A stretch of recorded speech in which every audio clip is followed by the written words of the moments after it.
Welcome to the Sunny Side Up Morning Show. I'm your host, Paula Roufs, out here in chilly Minnesota. We got a little bit of snow yesterday, just a little dusting, and predicted to get a little more tomorrow. But it's time to break out that hot cocoa and those fluffy blankets, my kind of favorite time of the year, so I'm looking forward to it. The Sunny Side Up Morning Show is inspired by Claire Eccleston's workbook on posterior presentations called Sunny Side Up.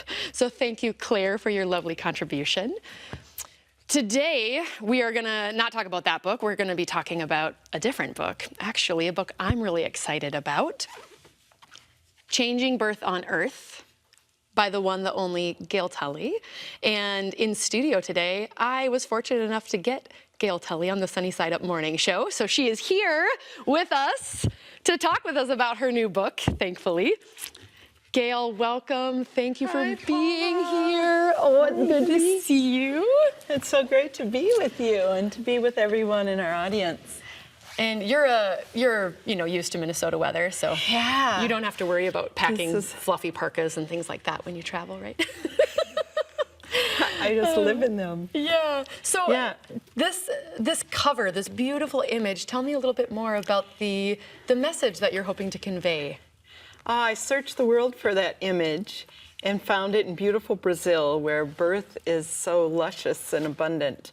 And I really wanted to represent the relationship between the midwife in the hospital, the labor and delivery nurse, and that excited birthing parent who is just excited to bring forth life, looking for that affirmation and relationship with their provider. Oh, beautiful. And I thought this cover really said it. Yeah, it is gorgeous. And I love that really illuminates the message here, that tagline, the Midwife and Nurse's Guide to Using Physiology to Avoid Another Unnecessary Cesarean. Yeah. So tell me a little bit more about what inspired you to write this book.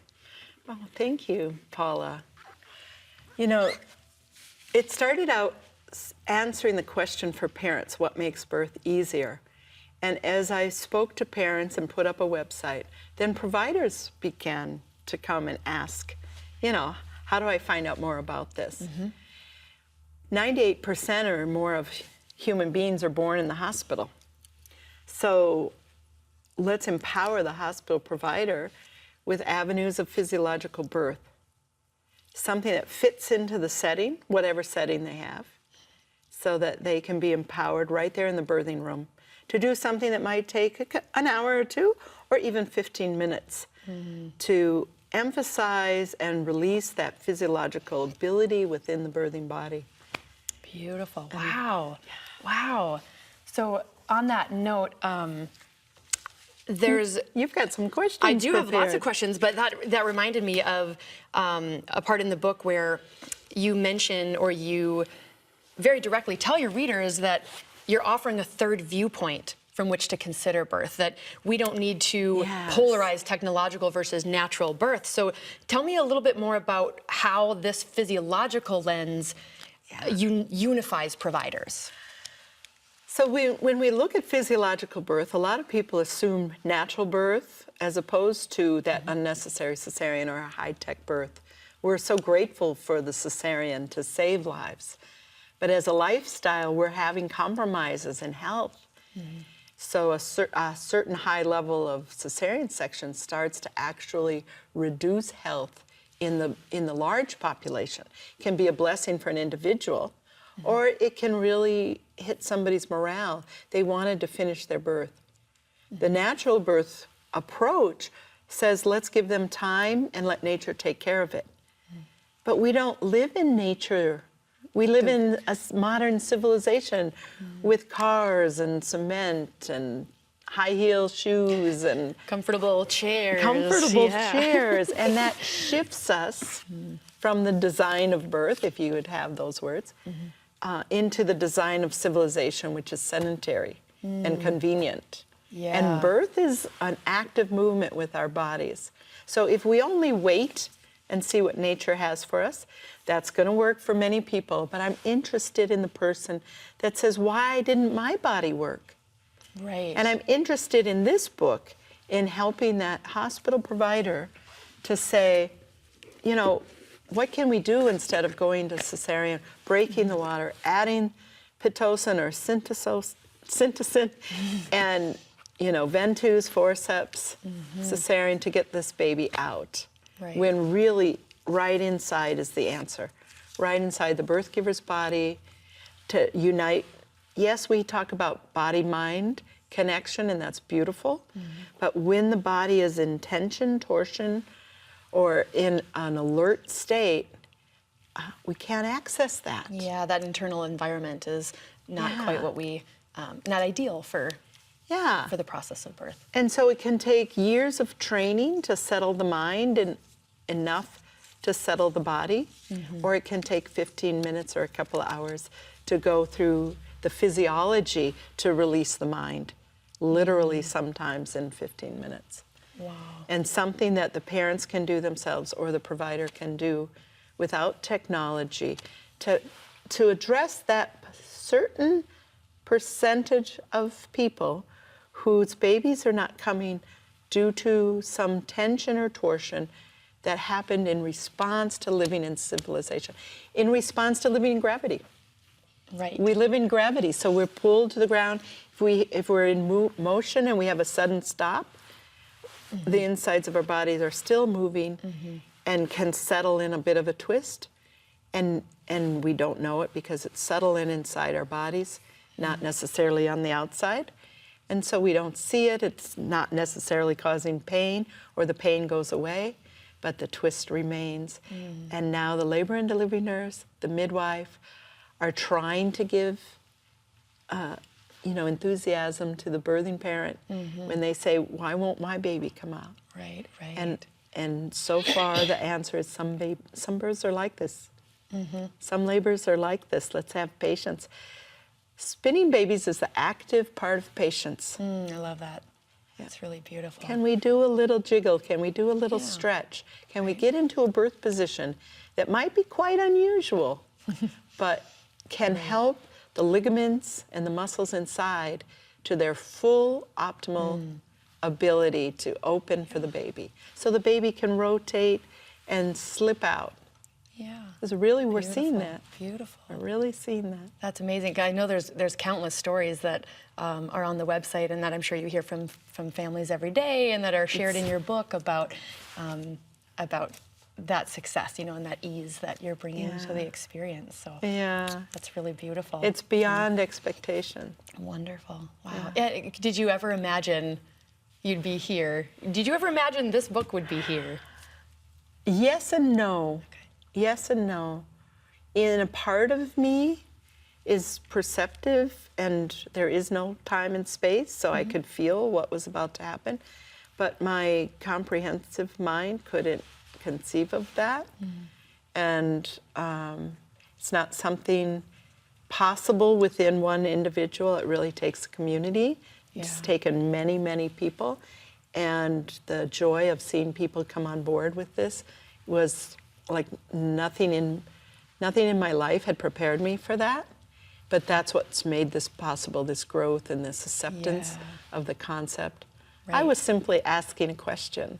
Sure. But the quality of that question took off around the world because it was the question that midwives and labor and delivery nurses were asking, what is going to make this birth happen, because this person is so desiring it.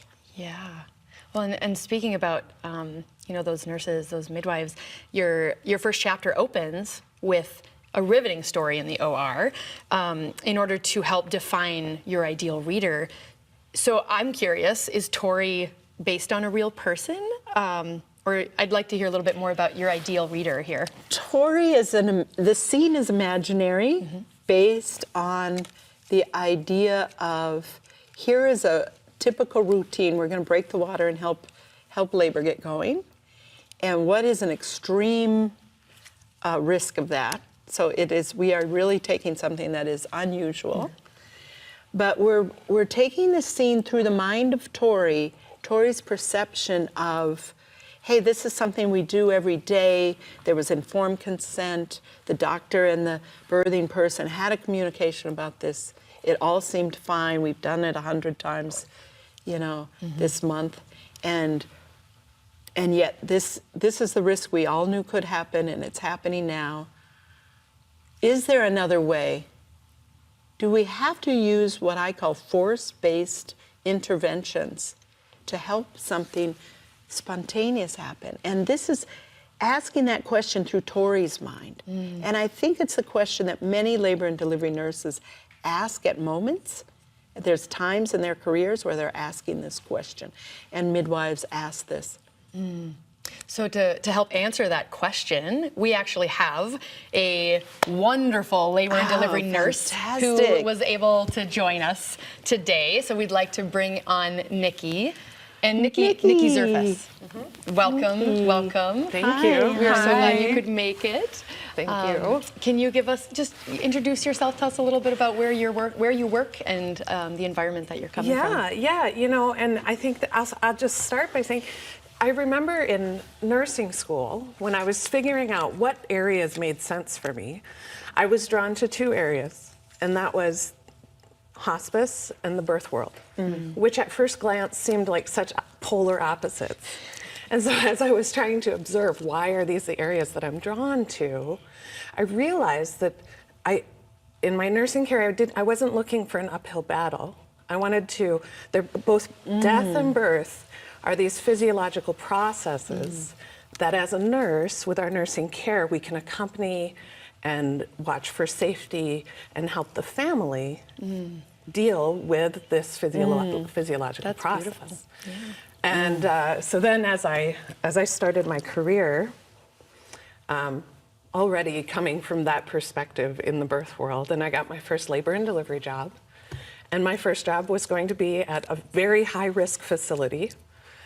And so I questioned where I was going to fit in and where that point of view was going to fit in. And I just kind of, before starting, I said, well, I'm going to be the person who can bring that physiological perspective to this high-risk situation. Sure. And then I got there in my first days, I met my coworkers who I saw very quickly were all on exactly the same page, and maybe even more so than myself, and were preparing their own home births or had their own home births, and were very motivated to bring that physiological side of birth. Wow.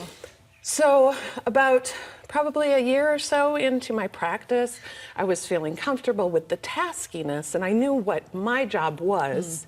And so I was comfortable now starting to open up that curiosity and get into these questions of, well, we see this situation and we have an idea of what needs to happen. Is there any input or any actions that I can have that can help that process? And around that time, I remember sitting around in our charting station with several nurses of all different experience levels. And we had, there was a patient that had had an epidural, and we could tell from different things that her baby was OP. And then all of these years of experience are in this room throwing ideas back and forth of how do we get that baby to turn? And everyone had their theory. Is, oh, you layer with the back down. No, you layer with the baby's back up. And if it's on the right, do we do left? Do we do right? Do we do left? And all these questions. And I thought, now here's these years and years of experience that I can see they know something needs to be done. But how do we figure out what needs to be done and what will make that the most efficient and the most comfortable for both participants in that birth? Yeah. And There's a scene in the book just like this. Oh. see, and I've only read the first couple of chapters. Yeah, and it's just, and that was around the time that then my nurse manager sent out a flyer that Gail was coming to town. And so we grabbed several of my colleagues and we went to Gail's, I think it was a 2-day Spinning Babies workshop. And that was your introduction into the world of spinning babies. That was the introduction into the world of spinning babies for me. Wow. Wow. Yeah, and because I had this great support of the staff that I was working with, and it became this group curiosity and this group goal, so that then that collaboration continued as we were discovering how these these techniques and these ideas that we had learned at the workshop, how we could apply those then Sure. in these labors that we were seeing. Did you find that alleviated some frustration on your unit? You know, I do, and you know, we talk a lot about how spinning babies will change the morale and in the birthing person and their family and in the room. And I think that the first place that I saw that was in the morale of my colleagues as we were, you know, and especially when you felt like you had successfully identified something and you had successfully helped manage that something. Yeah. There was just this celebration Sure. that we could enjoy together. And if if your friend came on the next shift and you saw things had been happening, you could let them know where you were thinking things needed to go next, so that one could pick up after the other. And so it really helped build this cohesion amongst our team. Wow. Of this common goal. Yeah. Sounds like exactly what Gail was hoping for with the message in your book that you're trying to convey to staff in units like this, especially in high-risk areas, right? It is the labor and delivery nurses that taught me. I had no expectations that groups of labor and delivery nurses and midwives in the hospital would collaborate together to bring spinning babies into their hospital, and yet that's what's been happening around the world. Beautiful. And so I wrote this book to help others, because we've had providers reach out and learn about spinning babies from the spinningbabies.com website. The website, yep. And not even be able to take a workshop, and yet reduce their cesarean rate from the 30s down to under 20%, Wow. 18%. Wow, that's dramatic. Yeah. Yeah, it's very Wow. effective when there is a collaboration. I mean, it can be very effective for the individual. This is a how to activate the body's own physiology very simply within what we could call birth positions, although there's a jiggle and a stretch. And it gives us a third perspective so that everybody's talents and abilities can come forth, all the providers, the parents, the whole birth team, And you know, the doula. that cohesion amongst the team, amongst the nursing team, it didn't stop there. At the time we were receiving, anytime there was a home birth transfer, we were often the place that those transfers came. And you know, that's always a tense situation for everyone. No one knows quite what to expect. And when we would have those transfers come in, and they'd come in often accompanied by their midwife and their doula, and when the first thing that we suggested was some physiological technique for adding balance, it not just helped add balance physically, but it added balance to the entire situation, and in some cases it diffused a lot of the integrates tension. the team together on the same goal. Yeah, and so then they're on the team, and as the providers saw more and more of this happening, they got curious of what we were doing, and especially when they saw the results. And so then that draws them in too, and it just really supports this cohesiveness amongst all the team members. What do you say to the L&D nurse who reads this book and she just is fired up and she says, oh, this just speaks to me on such, it resonates so deeply, but maybe she's not working in a really cohesive, supportive unit like you've got. Maybe her coworkers aren't quite on board with that yet. Maybe there's still a lot of fear and a lot of frustration. And what do you say to that L&D nurse about how to gently bring this approach in, you know? They just bring it in. Well, you know, and the results speak for itself. The wonderful, and that's what I would say is that we don't want force on any level of this, and that includes Beautiful. I love that. with the providers and the fellow nurses. But that's really lovely. as they see what you're doing, and we have enough autonomy in that nursing role that I can do with the families that I'm working with, or my assignment, I can do differently than my colleague in the next room. And when she goes on a break and I'm watching over, then I can also help to reposition that patient. Yeah. And as they see those results, that curiosity And you know, you get these What if they nurses don't make that that have connection? these nurses that get a reputation for, oh, if she can get in there and help figure that out. If no one else can, if she can't do it, no one else can. And these nurses build that reputation amongst their staff, and eventually those questions start to come. And every staff is different. Sometimes it starts with the young new nurses, and sometimes it starts with the older, more experienced nurses. What I love, my favorite comment I think that I ever had from one of our more seasoned nurses, and it was just probably a year ago, and I think she's retired by now. And when we talked to our nurses about, our staff about spinning babies, she came up to me and she said, you know, we always used to do these things, we just never knew why they worked. We knew they worked, but we didn't know why they worked. And that was the piece that for her was reaffirming these things that she was missing in her practice today because she used to do them, and now they've disappeared, and they seemed to work so well. And so now she has that support behind her to bring them back to her practice. Wow. It's like refreshing the birth wisdom. And then adding modern understanding of the fascia, the ligaments, and how muscles work. A modern understanding of birth positions. It's not just rolling over to the other side or squatting, but rather how does the pelvis move and how does the pelvis is lined with fascia, which is, if you think of like a cozy blanket. Why does a little baby have their favorite blankie?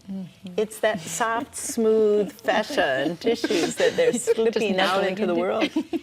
And you know, if sedentary lifestyle, dehydration, lack of movement, and that cozy little blanket becomes sort of like a firm wall that they're pressing against, they can't get past.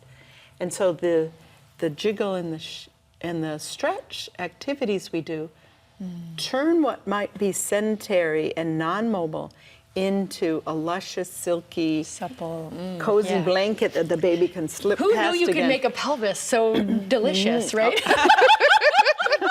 I think there's a lot of people who know pelvises are delicious. That might be for another morning show. Oh, goodness. We're just going to leave that hanging out there for a little while, let you take what you'd like from that. You know, some of the chapters of this book are called the birth process. And I thought, I was coached to write this book when it was time off from travel in 2020. You mean someone forced you to? No. I'm just kidding. No, but here I'm was kidding. this opportunity, right? We find our opportunities in the restrictions of life, and 2020 certainly had a lot of restrictions. Sure. So now is my opportunity to write a book I've always wanted to write. So I quickly looked for a book coach, and I found the Author Incubator. Oh, yeah, I've heard of her. Yeah, Angela Loria is Yeah. a fantastic program. And they said, you know, write your how-to chapters. The middle of your book are your how-tos. And you can name them with, you know, different methods of naming these step by step. And you could use an acronym, and my reaction was, I'll never use an acronym. And pop into my head, the birth process. And I went, oh no, now I'm stuck with an acronym. And who am I to write the birth process, right? I mean, the birth process is a humanity thing. It's a human right? So, but there it is. And B is for balance. The three principles of spinning babies are balance, gravity, and movement. And when we just use birth positions without understanding body balancing, then we often don't get the results we expect. So how do you restore what civilization, what living in gravity maybe has restricted in one body, doing the same things everybody else does, but finding restriction in that moment. So then we release that with a jiggle and a stretch that can be done. And of course, there's a window of opportunity, there's a spectrum of ease for some person who's been through a lot of falls or car accidents. That window of opportunity may need to start in early pregnancy. Sure. Twins. Yep. Or even preconception. Preconception. You know, working on body balancing. To help fertility. Yep, absolutely. Yeah. I think there's certainly... So I would love for our readers to know more of this birth acronym, and I'd love to have you explain what IRTH are, because we've got balance. We have balance for Yep. B. I is identify the issues. Okay. You know, time is not the measure. The dilation of the cervix is not the measure. We're always, how far dilated is she? How long has this person been dilated at 5 centimeters or at 7 centimeters? Or they're still at 2 after 2 days? This is not the question that leads us to explore the possibilities of the body in the birth anatomy. So identify the real issue. And the easiest question to identify the issue is to ask, where's baby? Right. Where's baby? Yeah. And that's something that gives such empowering options and tools to the nurses, right? I mean, that Yes. they're the ones then who can say, let's identify these issues, like Nikki was talking about. The nurses know what the issues are, and they all have different approaches or ideas of like, this is what we should be doing. But Yeah. if you don't start with identifying the issues, you can't have those conversations. You can't find the solutions. Yeah, and you know, when we think about it, I started spinning babies looking after the posterior labor. How can we help that? And then there became a lot of fear. Is my baby posterior? Is my baby anterior? Right. And then, oh, my baby's not posterior, so then don't do these techniques. And or my baby's posterior, but my baby came out in 5 hours, so what's the big deal? Right. So fetal position is one variable of many, and that's why it's hard to track this. Sure. But when we think three-dimensionally, then we can serve the anatomy where the baby's waiting. I think that was probably one of the things that I did not expect in coming to my first Spinning Babies workshop. I expected to come and learn tricks and tips and have a toolkit after I left, and I did feel empowered with more ideas of what to do. But what I absolutely did not expect was a recognition of how lacking my information on birth anatomy and physiology actually was. Okay. You know, and in nursing school, you cover all areas of health, and so you have a dedicated unit for obstetrics, but it's not necessarily nearly as complete as when you are in there working day to day, and then understanding the level of understanding that is actually beneficial for not just nurses, but midwives and obstetricians and anesthesiologists, everyone involved in the process in a hospital birth. We've often talked about the baby coming through the pelvis as the round head coming through something that looks a bit like a basketball hoop, you know, a round tunnel and a round head, and the baby comes through, and oops, my hand's stuck in the baby comes through. But sometimes the baby might be positioned where it's not coming through, and we wait for days and then rescue this baby with a cesarean when their heart rate starts to fail. And if we ask, where's baby, and we notice that, oh, there's a little overlap of the forehead on this bone. So what's causing that? It might be the angle of the bone. It might be, there's a big ligament on each side that can be tight like 2 cables. And the baby's like, I'm just waiting for somebody to release that cable. The uterine contraction's trying to turn the baby, but it can't get past a tight muscle. So we release these muscles in various ways, including getting upside down. You know, it's not to back the baby out so much as to restore the function of the birth anatomy by hydrating the fascia. And the baby rotates. It says, thank you very much. Now I can enter the pelvis. The #1 cause of cesarean section after the start of labor for healthy mothers and babies is that the baby doesn't get into the pelvis. And the baby can't get through the pelvis unless the baby gets into the pelvis. So let's pay attention to where's baby, and we will pick our positions. And that's where R comes into. Reposition. Reposition our attitude. Reposition our understanding, and then Position the birth giver. Yeah, have a renewal of birth positions in a way. Yeah. Because like Nikki said, some of these positions have been used, and some of these techniques were used a long time ago, and then it kind of fell off the And for instance, if we have a baby that's up high and remaining high, and we start squatting, which is a very favorite position, we're actually closing the top of the pelvis bones and making even less room for the baby. Or if we pull our knees apart to push, let's say the cervix is fully dilated. Okay, that's what we've been waiting for. Add force, push that baby Now out. push, Yeah. and the baby stays high. Why is she been pushing 2-3 hours and the baby's not coming down? Yeah. Oh, the pelvis must be too small. When indeed we've been leaning over the baby and crunching the baby onto the bone. So if we change our positioning, the baby says, oh, thank you very much. Now I can start to come down. Even if they don't rotate, that we can make room for the baby in most cases. Right. We're going to be the active part of patients. Beautiful. So we have balance first. Right.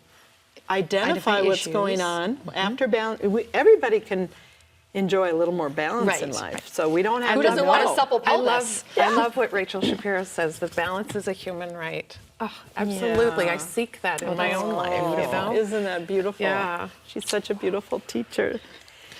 So what's T? We're on to T, right? BIRT. T is now, how does the labor and delivery nurse, the midwife in the hospital, teach their parents this? How do we bring it to the parents' attention? Speak to them about these things, share this information with their colleagues in a way that, you know, because Spinning Babies is a company and a brand. So how do we integrate that into real life practice? I want this to be shared. And so there's some tips in there. It's a little bit practical. It's a Good. practical chapter. Oh, practical. Because the rest of the book's not practical. It's a little odd. It's a little different. It's like, how do we bring it in? And Yeah. what should we know? What do we not know that we think we know when it's time to bring this How to do parents? we know what we don't know? Yeah. I love that. Well, good. So we've got a practical chapter. You know, people learn a little bit about spinning babies and they go, I can teach that. And so this chapter gets into the depth to reveal what we need to change inside ourselves to be able to teach. What do we need to know about this material a little deeper? Okay. So that when we translate it, we're keeping it in the paradigm. Yeah, because it's not just a toolkit, like Nikki mentioned. It's a You don't paradigm. go to a workshop just to get a toolkit. It's a paradigm. It's and a how do big we shift. teach? How do we well, teach you don't that? come back to workshops. Some people come back 5 times. Right. And well, they, and there's been they change. think it's different every time. There's been so much change from in Spinning Babies, right? The workshops you did 6 years ago are not Oh, the yeah. same workshops you're doing now. Well, and even just because of the makeup of the different participants in each workshop, you have so many different perspectives, you know. Yes. In one workshop, you may have primarily nurses, and then in another, you have a pelvic floor specialist and a chiropractor who add a completely different angle. Right, the to prenatal what you're body talking workers about. and Yeah, the prenatal postpartum body body workers. workers. Every group of people present create a new mandala of experience. Yeah, And- absolutely. And there's so much intuition in the teaching of a workshop that it reflects back. And every person who comes back is different than the first time they were there. Right, right. You know, you get the framework the first time and you get the nuances the second time. Or maybe the third or fourth time. Yeah, Because there's a lot. yeah, You know, there's a lot. yeah. So the paradigm, I think that's so beautiful to call it that, because I definitely, when I came to Spinning Babies, that was what I was seeking. Was I wanted tools too that I could A new contribute to a paradigm. practice, but I wanted to look at birth differently, because like you, when you in your beginning chapters, when you talk about your story and as a child asking the questions you were asking and not getting the answers that resonated with you, I was witnessing birth and I just thought, there's something off here, Yeah. you know? And so I love getting into the chapter 8 then on H, on healing, because I think that Spinning Babies brings part of that into the paradigm, and that's something that a technological approach to birth has forgotten a piece of.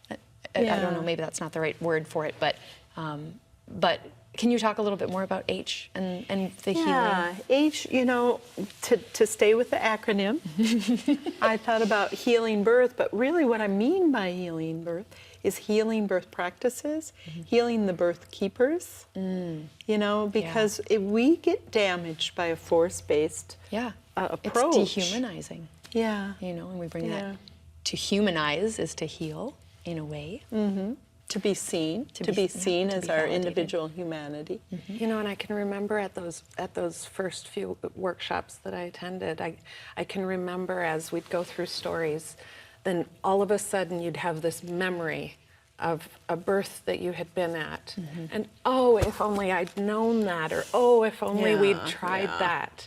And I think that that's probably a common reaction, whether it's a birth that you were assisting with, or for a lot of people, I think just with their own birth experiences of, if only we'd been able to try this. And I feel like that is also some of that healing of recognizing where, I mean, you could call it trauma, but just whatever you feel that need to heal from, recognizing that it's there, and by naming it, then you can deal with it and help to improve that in the future.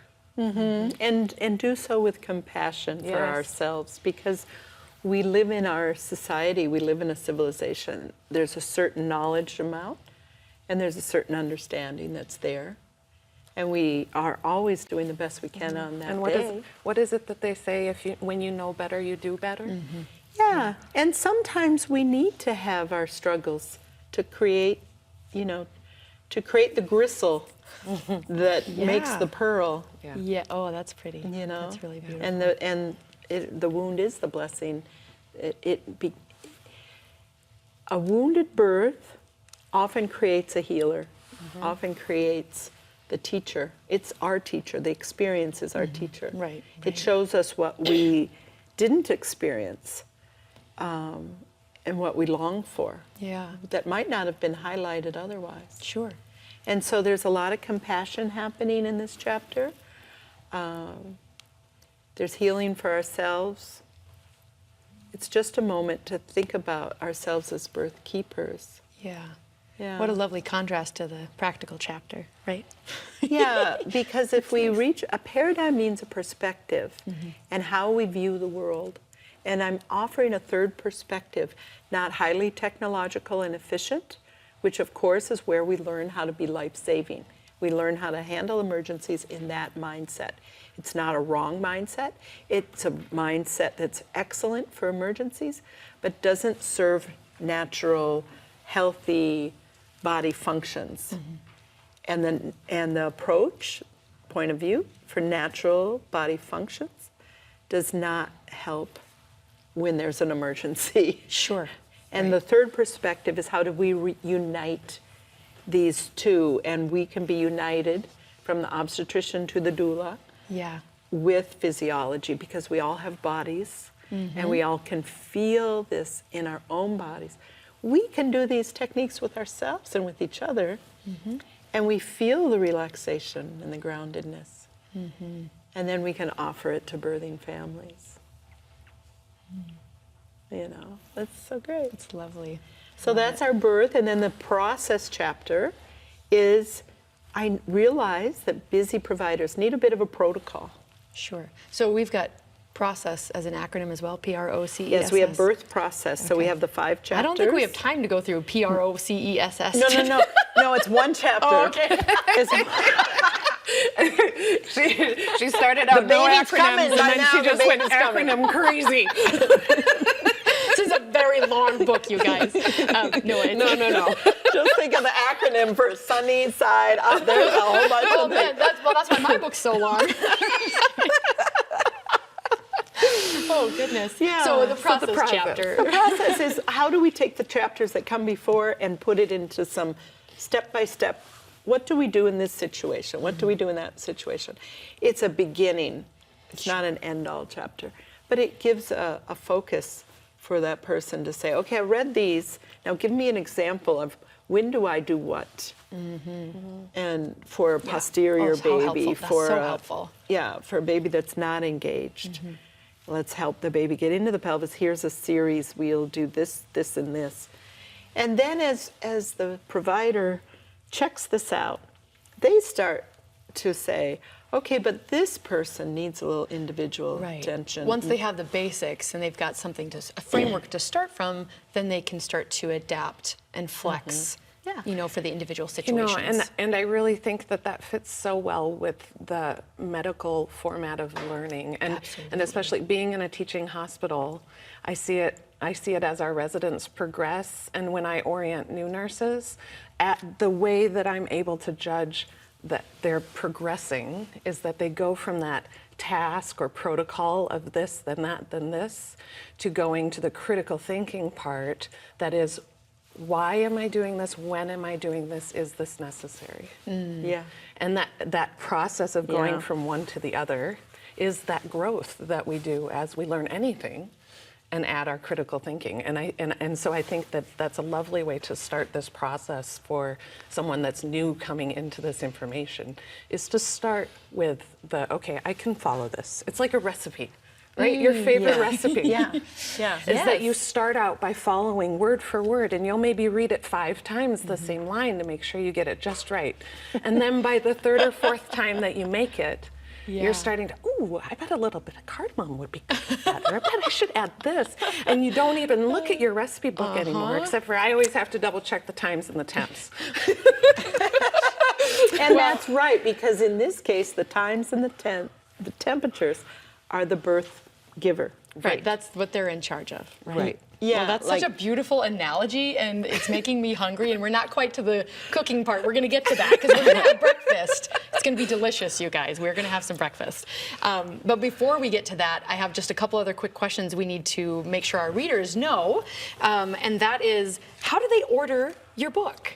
How do they get this beautiful book? Yes, at gailtullybooks.com and Amazon. All right. So around the world, it's available on Amazon. And they can get it in a digital format, right? On Kindle? Digital and paperback. And paperback. Wonderful. Yes, it's out now. Okay. Oh, that's exciting. It's out now. It's and it's selling really well. affordable, you guys. We made it affordable. It's so, I think it's incredibly cheap. But yes, because so we're affordable. not looking for an elite group of providers. Right. You want this to be accessible. We want it accessible. I But love this that. book is for the provider. My next book will be for the parents. Oh, This book, we get to have another show where I get to interview Gail about her next book. How fun. this book is low cost because we're going through 2020. It's hard economic times. And if we're going to change birth on earth, we want the information in people's hands. Absolutely. Absolutely. So this book was just released a couple days ago. So if you haven't gotten it yet, go get it. But in less than 48 hours, you've already sold 377 copies. Congratulations. Yeah. How exciting and awesome. I think all but about 20 of those were yesterday. Oh my goodness. So yesterday was a gangbuster day. So today's going to be even better, especially since this is airing and we're really popular. So clearly. Your show is around the world. It's like the #1 show of the World Conference, I think. So I just think, wouldn't it be amazing? Wouldn't it be great if physiology was #1 on Amazon?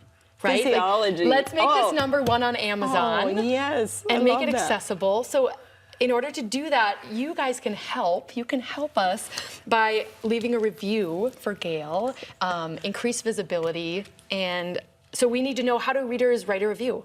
How do they go about doing that? Well, the system is download the book On Amazon. on for Amazon Kindle. for Kindle, which you can get a free app to run it off your laptop. I didn't have Kindle, and I I didn't was either. I able just to got it 2 days ago. Yeah, I got it yesterday.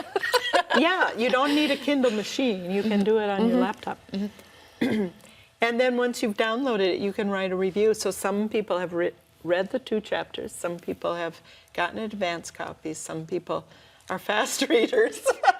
Or you might just skim it and say, okay. Some people know spinning babies quite well, so they kind of know what's in the book, although it has some surprises.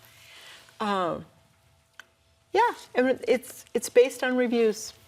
Right. Reviews are important, you guys, so please take a moment. It doesn't need to be a long review, right? It No. could be a couple sentences and throw some stars in there. And Well, tell it how you see it, Well, that too. Well, we're not telling them how many stars to select, but select some stars, preferably, so that we can get changing birth on earth to the top. Let's get birth practices changed towards physiology. Yes. Because otherwise, high-tech countries, like the country I live in, the United States, are exporting high technology to low-resource countries where electricity isn't always available every day. Sure. And then the skills for complicated birth are missing, as well as the electricity. Or the sterile environment or clean water. Or we have a weather emergency, we have a migration situation, we might have a political situation. Sure. And we need to have skills in the hands of birth providers for the safety of birth right now in all settings, including the Red Cross tents. Right? I love that this is really about making sure that we're improving safety, that there's a way to improve even more than what we are doing now by giving more tools, giving physiological solutions to our providers, so that there's more options. Wonderful. So we're gonna take a little bit of a cooking break and eat some breakfast, because this has been amazing and just a really enlightening conversation. But it's making me hungry.